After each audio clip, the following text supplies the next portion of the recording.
Welcome to the Media Hub. This is Tony Lyons, president of MAHA Action. It's already becoming crystal clear that 2026 is going to be the MAHA year. Last Wednesday, moments before our Media Hub, President Trump signed the long-awaited, officially bringing whole nutritious milk back to schools in this country after so many years. This in 12 Obama era lunches to skim and low.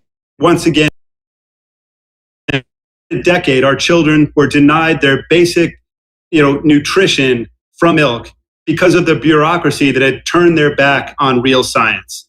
Today, that changes. Real food is back. Whole milk is back. And our kids have a better chance to grow up healthy, both physically and mentally. We've gotten real nutritional science points that have drinks. Dr. Oz and Secretary Kennedy are taking on one of the biggest challenges facing American families, the cost of healthcare. MAHA represents an historic opportunity, not just to prevent and roll back chronic disease, but to manage illness more efficiently and effectively when care and medications are truly needed. Last Thursday, President Trump announced the aptly named Great Healthcare Plan. This plan is designed to lower premiums and put Americans back in control of their own healthcare. As Bobby says, we all need to be CEOs of our own body. And this plan redirects subsidies that once went straight to big insurance companies directly to eligible Americans. It eliminates deceptive kickbacks from pharmacy management, quietly was driving up costs for so many years. And it shines a bright light in the shadows for far too many years. So under this plan, clearly post the rates that they charge and cover it in no fine print, just the facts. And, they'll also have to disclose the claim denial rates, the wait times for care, and exactly how much money goes towards patient care versus overhead and profits. So this will codify lower drug prices via the most favored nation status. So as I've said before, we need to make it easier and more affordable to be healthy in this country. That's how we're going to roll back chronic disease. So week after week, MAHA policies are improving the future of health in America. And week after week on the Media Hub, we're going to bring you the most extraordinary people we can bring you, the people who are really making this change. A lot of work to be done, but we're making incredible progress, and we want to celebrate that each week. Today's lineup includes Stefanie Spear, who's here to talk about Take Back Your Health, the Take Back Your Health tour that she's on with Secretary Kennedy, and it Pennsylvania, and so many MAHA people were there. So it's a great triumph and the beginning of an incredible tour. Then we're going to have Dr. Robert Redfield, former CDC Director, who'll give us his views on the progress that's being made on so many of the MAHA fronts. And finally, we're tackling a topic many of you have been, questioning and bringing up, and that is Peter Kirby is going to tell us all about geoengineering and his new book, Chemtrails Exposed. Plus, we will then have on several of our regulars, including Dr. Eric Berg, Dr. Robert Malone, Senator Rand. So first up, we have Dr. Eric, force for MAHA. Welcome.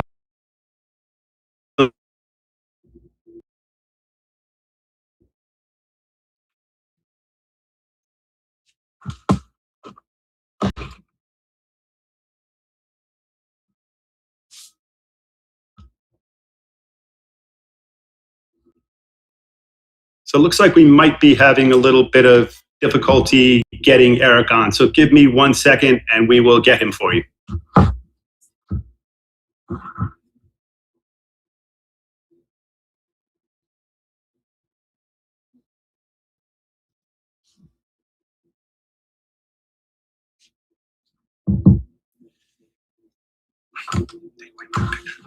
Right.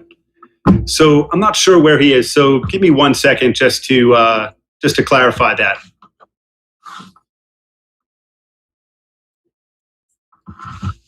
Okay. Hi, Tony. Nice to meet you. Can you hear me okay? Yeah, it's all good. Thank you. Okay. Listen, I appreciate you having me on, and I want to just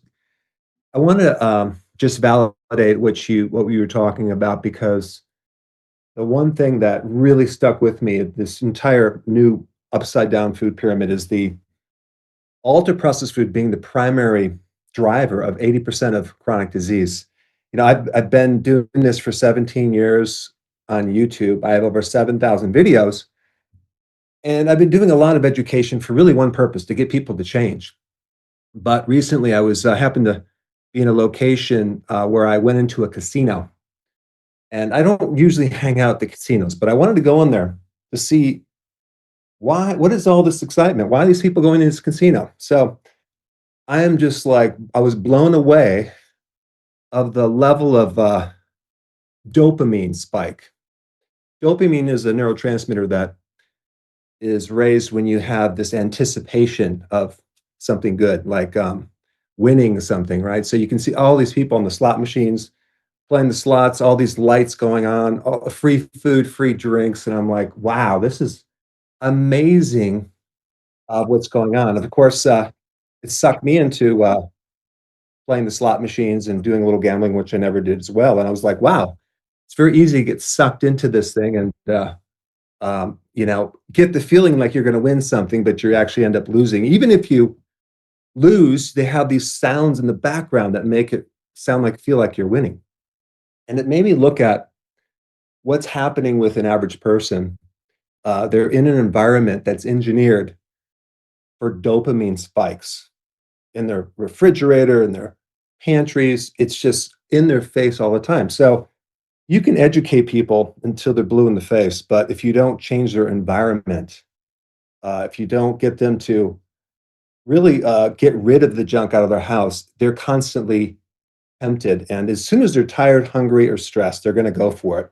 So I think, a really important next shift, even for myself and other people, is to help people change their environment, not just with the food, but also on their watching so much, getting all the blue light, not being exposed to the outside, the sun, getting nature. So we're literally in this environment where we're constant stimulation of dopamine 24/7. And it's very, very, it's a huge mismatch between what our bodies were developed from. But yeah, after that experience with the casinos, I'm like, wow. I think what I need to do is I need to educate more people on to change their orientate their living spaces better and really make sure that they have no chance for temptation.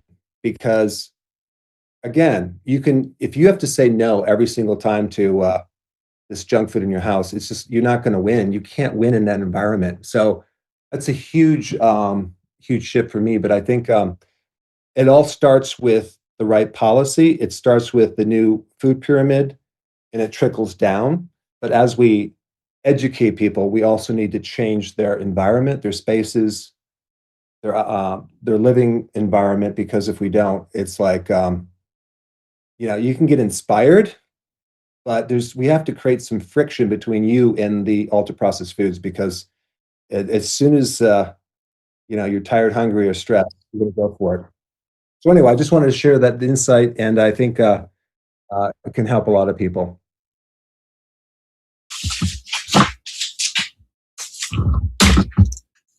Thanks so much, Eric. Sorry about my web access. It's not doing well today, so I'm going to keep the introductions very short. Next up, we have Calley Means. He's played a really big role in the whole MAHA movement, is doing incredible work in the sort of being is doing and what's going on at the White House. So welcome, Calley Means. I'm on the road here on the warpath. We're doing a great initiative for Secretary Kennedy here, but wanted to just, there's been so many great speakers, and I'm going to quick here and just give a sense of what we're talking about at the White House, what we're talking about at HHS, how we're thinking about this year. But 1 year into MAHA, and it's been 1 year as of yesterday in this administration, change is tough. And I want to move faster. And I know a lot of people on this call want to move faster, but I hope we can be proud with how the cultural conversation has changed, how the Overton window on what we can talk about has changed, and really just what we've been able to accomplish. I mean, there's been things with the vaccine schedule, with the food pyramid, actually for the first time in government history, in the history of the US government, saying to prioritize real food. That statement has never been said. The statement from the government has never been said to avoid added sugar, to avoid highly processed food, to avoid refined carbohydrates, to have steak and protein as an appropriate part of the meal. These things have never been said, and it's going to have a profound impact in government procurement guidelines. So there's been so much accomplished, but we have to lean in and, from what we're talking about in the administration, just really be focused on what we're trying to do this year. And politically, what we're trying to do is show the country, show the world that this is a growing and important political movement, and that the successes and the cultural successes and the policy successes that have happened galvanize voters. When it gets to politics, and to be clear, I don't think politics is the most important battlefront we're in. I think the most important is the cultural battle we're facing, what's happening around kitchen tables. But when it comes to politics, when it comes to keeping this coalition together and getting things done, we've got to show that what Secretary Kennedy and what President Trump are delivering matter to voters. And the three key messages that we're going to be hammering this year from the White House, from HHS, are number one is affordability. When we do polling around the kitchen table, Americans are very, very concerned about the affordability of healthcare, the affordability and skyrocketing premiums, the skyrocketing drug costs, the lack of transparency in the healthcare system. And I think there's a really important MAHA framing here. There's a very important populist framing here that we have a system in the United States that we're spending 3 times more in healthcare per capita than any other country, and we're living less and we're getting worse outcomes, and we have the highest rates of chronic disease. And President Trump